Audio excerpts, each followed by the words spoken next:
네. 네.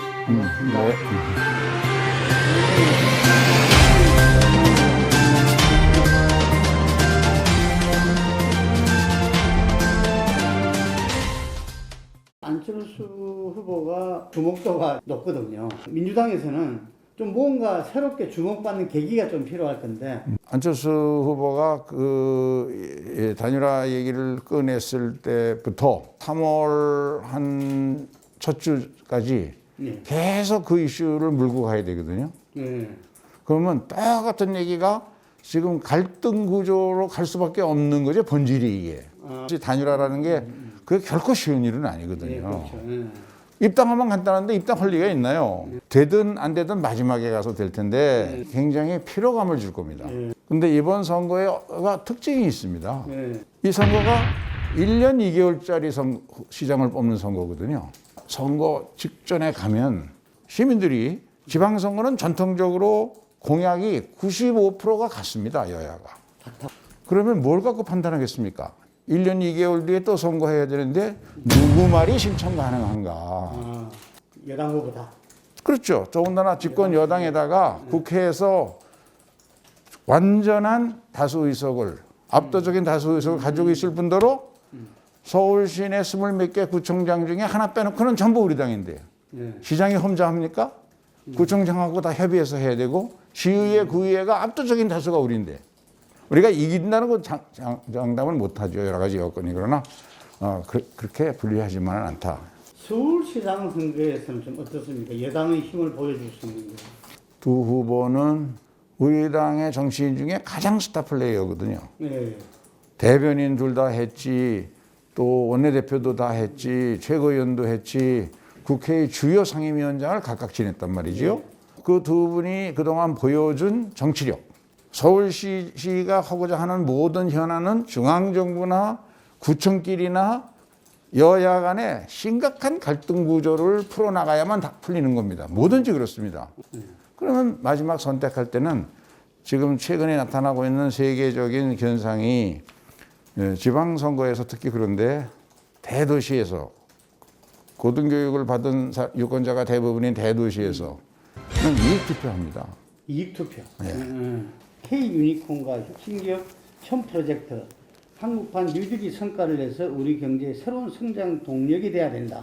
이런 말씀을 하셨습니다.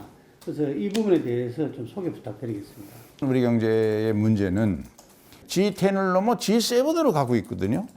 이제는 더 이상 베끼기가 먹혀들지 않는 경제의 위치에 와 있습니다. 이걸 제일 지금 심각하게 느끼고 있는 것이 재벌기업 스스로입니다. 이제는 우리가 국가 경영의 목표를 선도 국가의 개념으로 더 이상 패스트 폴로우 전략이 아니라 선도 국가로 가려면 세상에 없는 새로운 경쟁력을 만들어내야 되니까 디지털 뉴딜, 그 다음에 전 세계 모든 나라가 이번에 미국이 빠져나갔다가 다시 미국도 갔지만 2050년까지 탄소 제로의 그린 뉴딜이 필수적이고, 다만 이것을 할 때 빠르게 성장하는 과정에는 반드시 양극화가 생기니까 이걸 어떻게 완화할 거냐. 이 세 가지를 내용으로 하는 한국판 뉴딜을 작년 9월에 발표를 해서 이게 성공하면 대한민국이 선도 경제 국가로 가는 거거든요.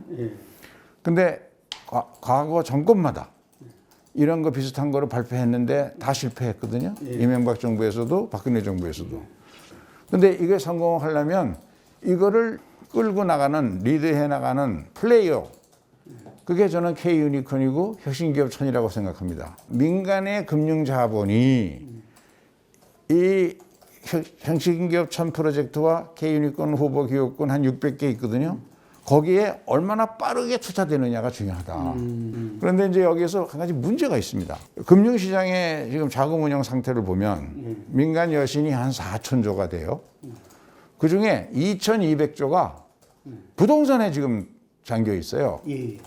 리스크 관리를 해야 되거든요. 그래서 어제 그걸 통해서 강력하게 경고를 한 거고 사전에 관리해 나가야 된다. 이 민간 투자 유도를 위한 정책화 제도를 언제까지 준비해서 현장에 빠르게 적용할 계획이십니까?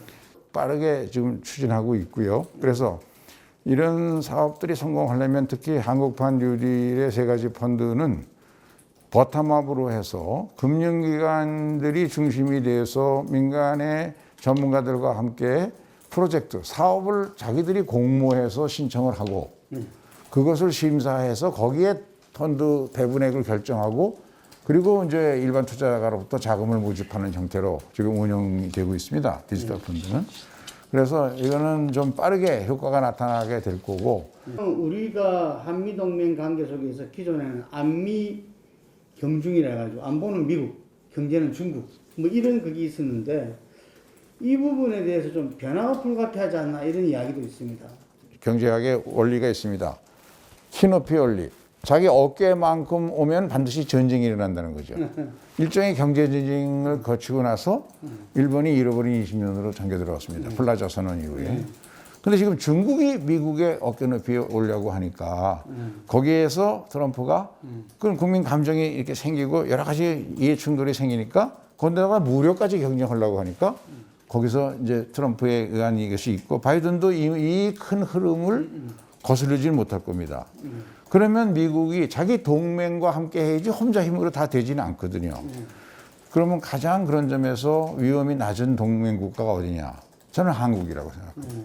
우리는 미국과 경쟁할 정도로 경제 규모가 절대 커지지가 않습니다. 인구의 한계 때문에.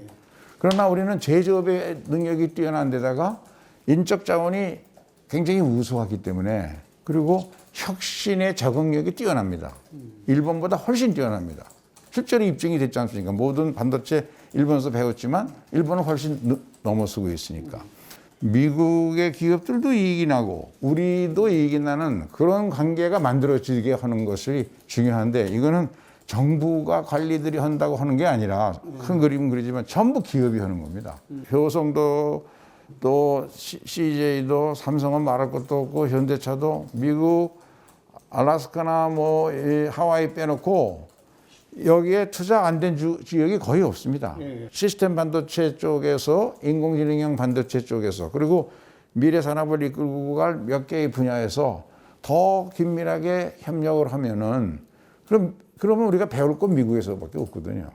그렇게 협력해 나가면 그 현재의 그 경제를 중국에 의존하는 구조가 우리가 G7으로 가면서 발전적으로 옮겨갈 수 있다는 거죠. 그렇다고 중국을 버리면 안 되죠. 좀 적절한 균형을 만들어 가야죠. 문재인 정부 이제 1년 4개월 남았잖아요. 네. 어떻게 예측하십니까? 공급은 이건 어떤 방법을 쓰든지 5년 이상 걸리거든. 시장에서 수요를 떨어뜨릴 정도로 신뢰를 받아야 되거든요. 1년 4개월 사이에 시장에서 실제로 물건을 시민들이 원하는 다양한 종류의 주택을 공급해서 가격을 좀 안정시킨다. 결코 쉬운 일은 아니에요. 그래서 고민이 있죠, 정치적으로. 더불어민주당의 국가경제자문회의 의장을 맡고 있는 김진표 의원입니다. 지금 서울 시민들 또 수도권 시민들 고통받고 있는 부동산 가격의 안정 문제를 포함해서 여러분들의 그 실질적인 삶의 질이 좀 개선되도록 하고 특히 우리 경제가 이제 선진국과 겨루어서 선진국을 능가할 수 있는 선도 경제로 가기 위한 기틀을 확실하게 만드는 K 유니콘 프로젝트. 현재 세계 6위를 세계 한 3위권으로까지 유니콘 기업에서 앞서가게 만드는 그런 정책들을 제가 책임 맡고 있는 국가경제자문회의를 중심으로 해서 당정협의를 통해서 열심히 추진하도록 하겠습니다. 시청해 주셔서 감사합니다.